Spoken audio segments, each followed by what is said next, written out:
Hi friends, ഇന്ന് നമുക്ക് ഡയമണ്ടിൻ്റെ Charlie പപ്പ 22 echo CP22 എന്നൊരു ആൻറ്റിന നോക്കാം. ഒരു 2 മീറ്റർ ആൻറ്റിനയാണ്. ഇത് മോണോബാൻഡാണ് ആൻറ്റിന, VHF-നുള്ളതാണ്. ഒരു $50 മുതൽ $70 മുകളിൽ വരെയുള്ള ഒരു ചീപ്പായ ആൻറ്റിനയാണ്. നല്ല പെർഫോമൻസ് ആണ്. നമുക്കിത് അൺബോക്സ് ചെയ്യാം.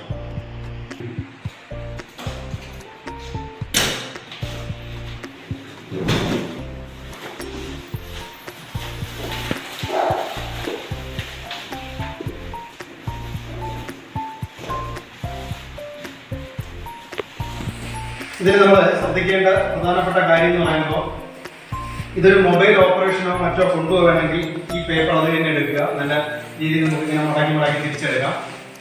കാരണം നമ്മൾ ഇത് മറ്റൊരു മൊബൈൽ ഓപ്പറേഷന് വേണ്ടി ഉപയോഗിക്കുകയാണെന്നുണ്ടെങ്കിൽ ഈ കുഷൻ പേപ്പർ നമുക്ക് ആവശ്യം വരും, പ്ലാസ്റ്റിക് ആവശ്യം വരും. നോക്കാം, നമുക്ക് ഇതാണ് ഇതിൻ്റെ ഡ്യൂപ്ലിക്കേറ്റ് ഇപ്പോൾ ഇറങ്ങി വരുന്നുണ്ട്. അത് ഡ്യൂപ്ലിക്കേറ്റ് എങ്ങനെ കണ്ടാൽ തിരിച്ചറിയാം എന്നുള്ളതാണ് ഇനി ആദ്യം പറയാൻ പോകുന്നത്. ഇതിൽ ഈ കാണുന്നതിനകത്ത് ഈ നിറ വ്യത്യാസം ഉണ്ടാവും. ഡ്യൂപ്ലിക്കേറ്റ് നമുക്ക് തിരിച്ചറിയാനുള്ള കാര്യമാണ്.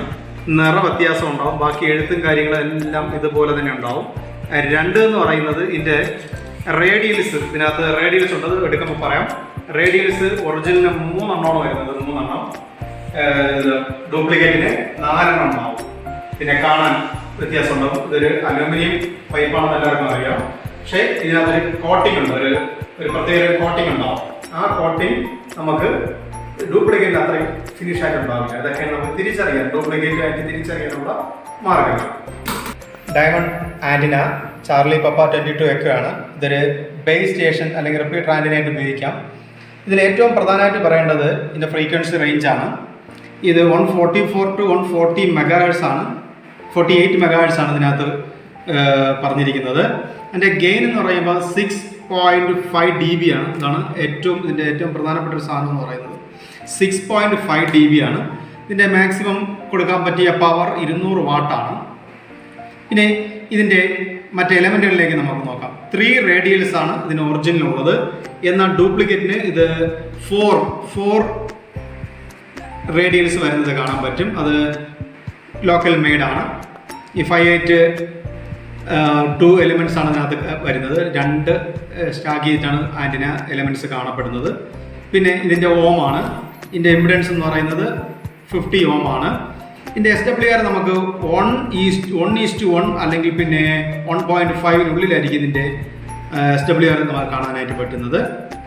ഇതിൻ്റെ സെൻട്രലൊരു ഈ ഭാഗത്തായിട്ട് കാണുന്ന ഈ കോയിൽ, ഫേസ് കോയിൽ എന്ന് പറയും. ഈ കോയിൽ ഫേസ് കോയിൽ എന്ന് പറയുന്നത് 0.7 മൈക്രോ ഹെൻറിയാണ് അപ്രോക്സ് പറയുന്നത്.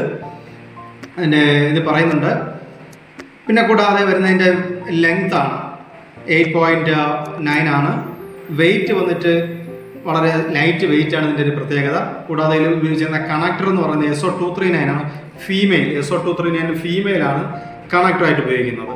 ഇത്രയാണ് ഇതിൻ്റെ കാര്യങ്ങളിലേക്ക് വരുന്നത്. ഒന്നുകൂടെ പറയാം. ഇത് ടോപ്പ് എലമെൻറ്റ്, ഇതതിൻ്റെ ടോപ്പ് എലമെൻറ്റ്. അത് കഴിഞ്ഞ് ഇത് ഫേസ് കോയിൽ വരും. അത് കഴിഞ്ഞ് രണ്ടാമത്തെ എലമെൻറ്റ്, റേഡിയൽസ്, മൗണ്ടിങ് പൈപ്പ്, ഇത്രയും കാര്യങ്ങൾ അതിനകത്ത് വരുന്നത്.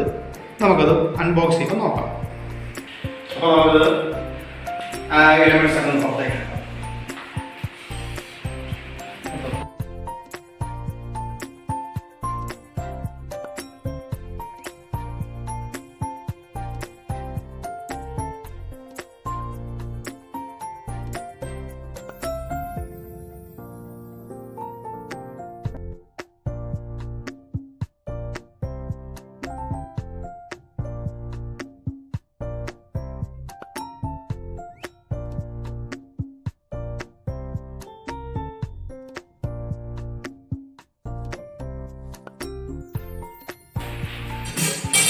ഇതാണ് സെൻട്രൽ വരുന്ന ഫേസ് കോയിലാണത്. ഈ ഫേസ് കോയിലാണ് അപ്രോക്സ് 0.7 മൈക്രോ ഹെൻറിയാണ് ഇതിനകത്ത് വരുന്നത്. ഇത് റേഡിയൽസ് ആണ്. ഈ കാണുന്ന 3 എണ്ണം റേഡിയൽസ് ആണ്. ഈ ഒറിജിനലിന് സ്റ്റെയിൻലെസ് സ്റ്റീലിൻ്റെ തന്നെയാണ് വരുന്ന 3 ഉണ്ടാവും. അപ്പോൾ നമുക്ക് ഇതിൻ്റെ പാർട്സുകളെ കുറിച്ച് ഒന്ന് പരിചയപ്പെടാം. CP22 diamond antenna 2 metre mono band ആൻറ്റിനയാണ്. നമുക്കിത് അസംബിൾ ചെയ്യാനായിട്ട് ഈ 2 ടൂൾസിൻ്റെ ആവശ്യം മാത്രമേ ഉള്ളൂ. ഒരു 10-12 സ്പാനറും ഒരു സ്റ്റാറിൻ്റെ സ്ക്രൂ ഡ്രൈവറും മാത്രം മതി. വളരെ ഈസി ആയിട്ട് ഇത് അസംബിൾ ചെയ്യാനായിട്ട് പറ്റും. ആദ്യം നമുക്ക് ഭാഗങ്ങളെ കുറിച്ച് പഠിക്കാം. ഇതൊരു പൈപ്പ് വയ്ക്കുന്നതിൻ്റെ ബ്രാക്കറ്റാണ്. ഈ ഭാഗത്ത് ആദ്യം അത് പിടിപ്പിക്കുക എന്നുള്ളതാണ് ഇതിൻ്റെ ഏറ്റവും ആദ്യം നമ്മൾ ശ്രദ്ധിക്കേണ്ടത്. ഇത് വരുമ്പോൾ ശ്രദ്ധിക്കേണ്ട കാര്യം, ഈ സ്ക്രൂ വരുന്ന ഭാഗം ഒരേ ഭാഗത്ത് വരാൻ നോക്കുക. ഇത് തമ്മിലുള്ള അകലം 3.5 മുതൽ 4 ഇഞ്ച് വരെ ആയാൽ നന്നായിരിക്കും. 3.5 മുതൽ 4 ഇഞ്ച് വരെ അത് കറക്റ്റ് ചെയ്യണം. ഏതാണ്ട് ഇപ്പോൾ ഒരു 3.5-4 ഇഞ്ചോളം ആയിട്ടുണ്ട്. അത് നമുക്ക് ടൈറ്റ് ചെയ്യാം.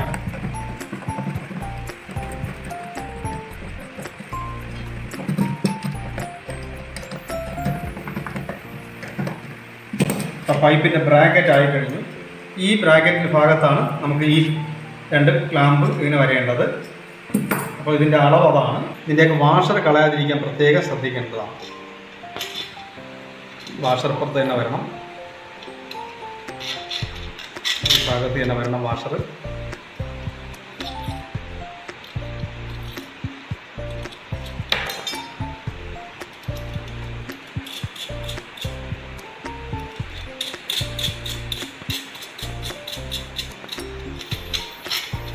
പൈപ്പിൻ്റെ ഭാഗത്തേക്ക് വരുന്നത്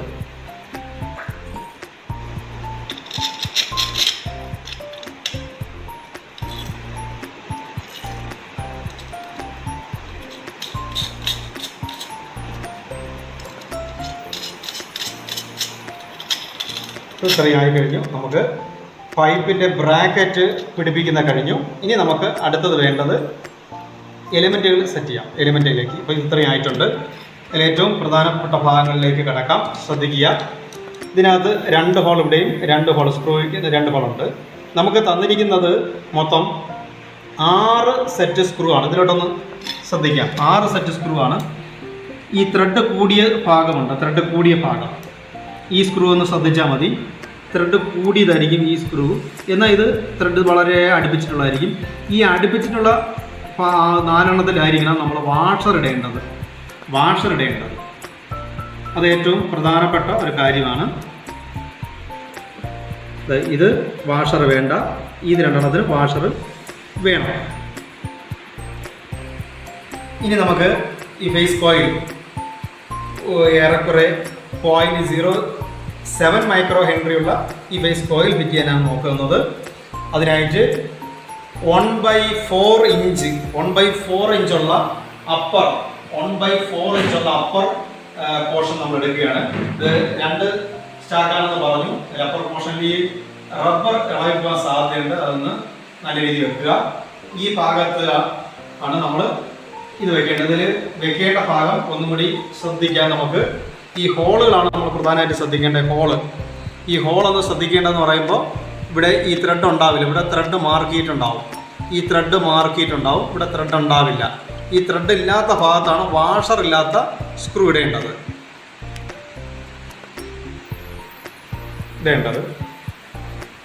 ഇവിടെ ഉപയോഗിക്കുന്ന സ്ക്രൂ ഇതാണ്. വാഷർ ഇടാത്തതാണ് ഇവിടെ വരുന്നത്.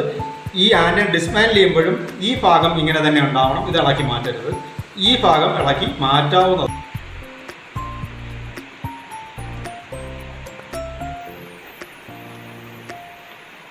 ഇത് ഈ ഒറ്റ ഫിറ്റിംഗ് തന്നെ അങ്ങനെ ഇരിക്കണം. ഇത് എപ്പോഴും ഡിസ്മാൻഡിൽ ചെയ്യുന്ന സമയത്ത് ഇവനെ മാറ്റരുത്. ഈ കോയിൽ അപ്പർ പോർഷൻ്റെ ഭാഗത്ത് ചേർന്നിരിക്കേണ്ടതാണ്.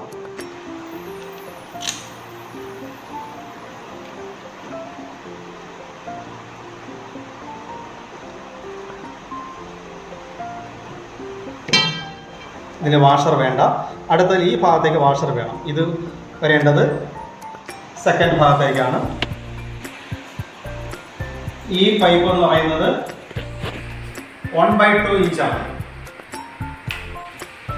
ഇത് അപ്പർ പോർഷനാണ്. അപ്പർ പോർഷൻ 1/4 ഇഞ്ചും ലോവർ പോർഷൻ 1/2 ഇഞ്ചും ആണുള്ളത്. ഇപ്പോൾ ഇവിടെ നമ്മൾ കണക്ട് ചെയ്യാം.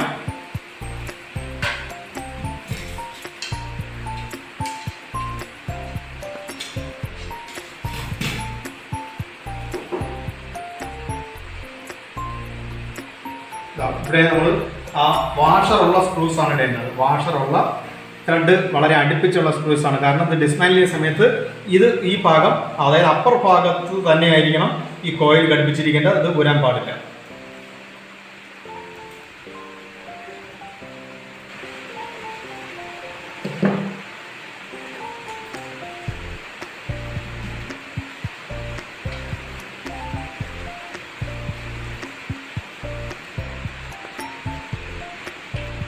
ഒരുപാട് ടൈറ്റ് ചെയ്യേണ്ട ആവശ്യമില്ല. അത്യാവശ്യം ഒരു ടൈറ്റ്നസ് കൊടുത്താൽ മതി. ഓക്കെ, അപ്പോൾ നമ്മുടെ അപ്പർ പോർഷനും ലോവർ പോർഷനും അസംബിൾ ചെയ്ത് കഴിഞ്ഞു. അതിനെ സെൻട്രലായിട്ട് കാണുന്ന ഈ 1.5 ഇഞ്ച് വരുന്ന ഒരു ഫേസ് പോയിന്റാണ് വരുന്നത്. ഓക്കെ, അപ്പോൾ ഇനി നമുക്ക് താഴെയുള്ള ഭാഗങ്ങളിലേക്ക് പോകാം.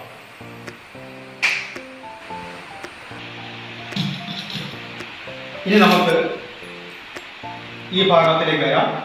ഇവിടെയാണ് എൻ്റെ നെറ്റ്വർക്ക് ഭാഗം വരുന്നത്. ഇവിടെ എന്തൊക്കെയാണെന്ന് നമുക്ക് നോക്കാം. ഈ സ്പാനർ ഉപയോഗിച്ചുകൊണ്ട് നമുക്ക് 10ൻ്റെ സ്പാനർ, 10ൻ്റെ കറക്റ്റ് ആയിരിക്കും. 10ൻ്റെ സ്പാനർ ഉപയോഗിച്ചുകൊണ്ട് എടുക്കാം.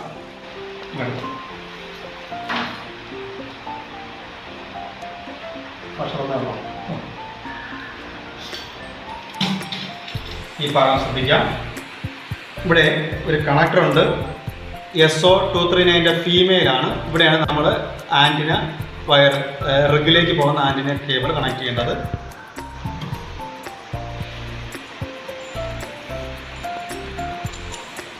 SO239 മെയില്, ഇത് ഫീമെയില്.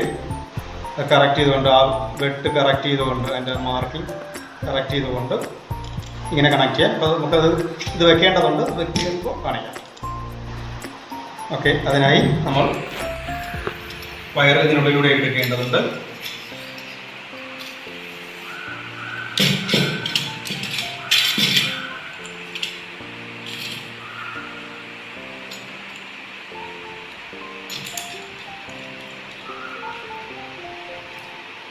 ഇൻസുലേഷനോ മറ്റേ യാതൊന്നും തന്നെ ഇവിടെ ചുറ്റരുത്.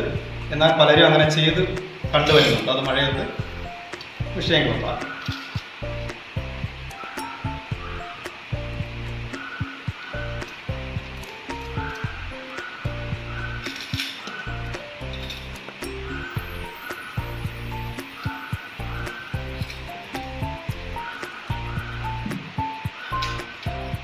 പത്തിൻ്റെ സ്പാനർ ഉപയോഗിക്കുന്നു.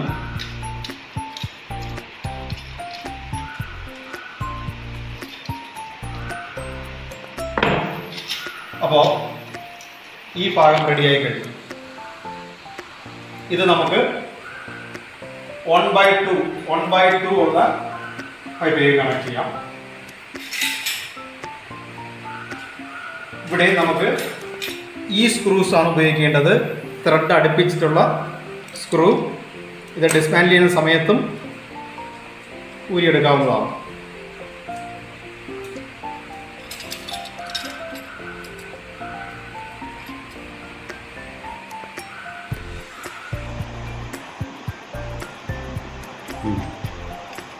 ഓക്കെ, അപ്പോൾ നമുക്ക് ലോവർ ഭാഗം ടൈറ്റ് ചെയ്യുന്നു. ഈ ആൻറ്റിനയുടെ ഏറ്റവും ഒരു നല്ല അഡ്വാൻറ്റേജ് എന്ന് പറയുന്നത് ലൈറ്റ് വെയിറ്റ് ആണ്. ഏറ്റവും മിനിമം ടൂള് മതി എന്നുള്ളതാണ് മറ്റൊരു പ്രത്യേകത. അപ്പോൾ നമ്മൾ ആൻറ്റിന റെഡിയായി കഴിഞ്ഞു. ശരിയാണ് നമുക്ക് ആൻറ്റിനയ്ക്ക് വരുന്നത്. ഇവിടെ നമ്മൾ പൈപ്പ് ഉപയോഗിക്കുക. മതിയായ അളവിലുള്ള പൈപ്പ് ഉപയോഗിച്ച് നമുക്ക് ആൻറ്റിന ചെയ്യാം. ഇനി ഇതിനെ റേഡിയൽ പിടിപ്പിക്കുകയാണ് അടുത്ത പരിപാടി. റേഡിയൽ പിടിപ്പിക്കാനായിട്ട്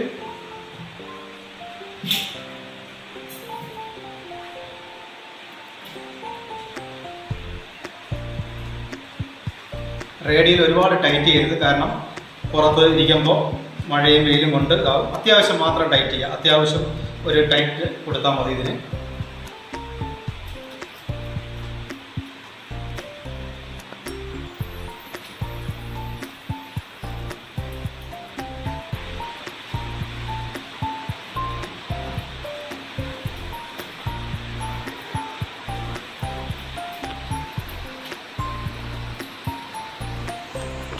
അപ്പം 3 എലമെൻ്റാണ് ഇതിനകത്ത് വരുന്നത്.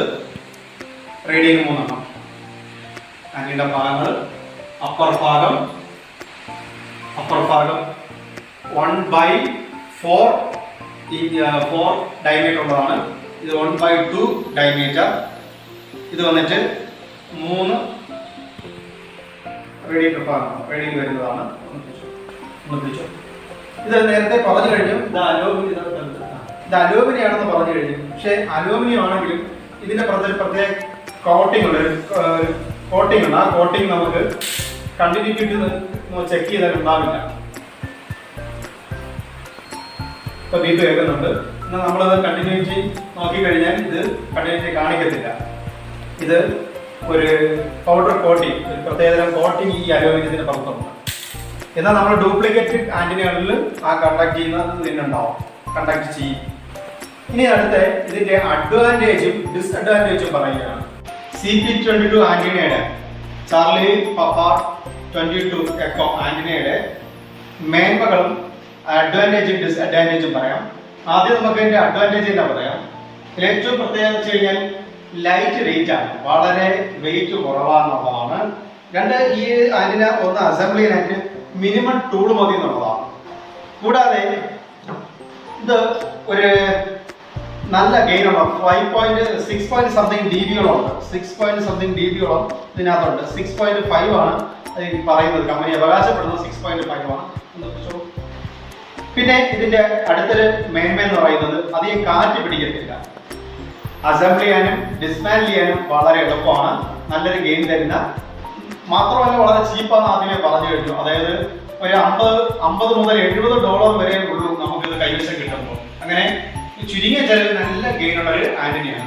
ഇതിന്റെ ഡിസ്അഡ്വാൻറ്റേജ് എന്ന് പറയുന്നത് ഏറ്റവും പ്രധാനപ്പെട്ട, ഇതൊരു അലൂമിനിയം ഭാഗമെന്ന് പറഞ്ഞു കഴിഞ്ഞു.